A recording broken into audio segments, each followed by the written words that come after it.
তিন দিনের ছুটি কাটিয়ে আমি অফিস পৌঁছে গেছি, কিন্তু অফিস পৌঁছেই এক বিপত্তি, এসি গেছে খারাপ হয়ে। সবাই মিলে দেখি পাখা করে যাচ্ছে হাতে, সবারই অবস্থা বেহাল এই গরমে। কিন্তু কিছুক্ষণের মধ্যে লাকিলি এসিটা ঠিক হয়ে গেছে। এসি টেসি ঠিক হওয়ার পর আমি একটু ব্রেকফাস্ট করে নিলাম। এখন বাইরেই ব্রেকফাস্ট করছি, মা দেশের বাড়ি গেছে তাই আর সকালে উঠতেও দেরি হয়ে যায়, তো ব্রেকফাস্টটা বাইরেই করছি। তো ব্রেকফাস্টটা করতে করতে তিন দিনের ছুটির পর অফিসে আসতে এমনিই মুডটা অফ হয়ে যাচ্ছিল। তো তারপর দেখলাম আরেক বিপত্তি, মেল চলছে না। তো আইটি ডিপার্টমেন্ট আমার সিস্টেম হ্যান্ডেল করছিল, আমি ততক্ষণ বসে বসে দেখছিলাম কি কি সুন্দর একা একা কাজ হচ্ছে। আমি ভাবলাম এরকমই যদি একা একা কাজগুলো হয়েছে তো কী ভালো হতো।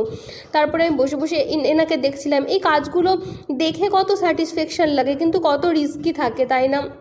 দেখতেও ভয় লাগে। তারপরে একটু কাজ টাজ করে আমি করে নিলাম লাঞ্চ। লাঞ্চে আজকে ছিল এঁচোড় মাছের ঝাল দেওয়া, আর একটু তরকারি ছিল, কুঁদরি ভাজা, আম বাটা, এগুলো তো কমনই থাকে, আর ডিম সেদ্ধ একটা ছিল। ব্রেকফাস্টের জন্য এনে আমি ভাতের মধ্যেই রেখে দিয়েছিলাম, ভুলে গেছিলাম, তো ভাতের সাথে খেয়ে নিলাম। তারপর বিকেলে একটু নিচে ঘোরাঘুরি করে এসে একটা কুরকুরে প্যাকেট এনেছিলাম, সন্ধ্যের সময় কুরকুরেটা খেয়ে কাজ কমপ্লিট করে বেরিয়ে পড়লাম।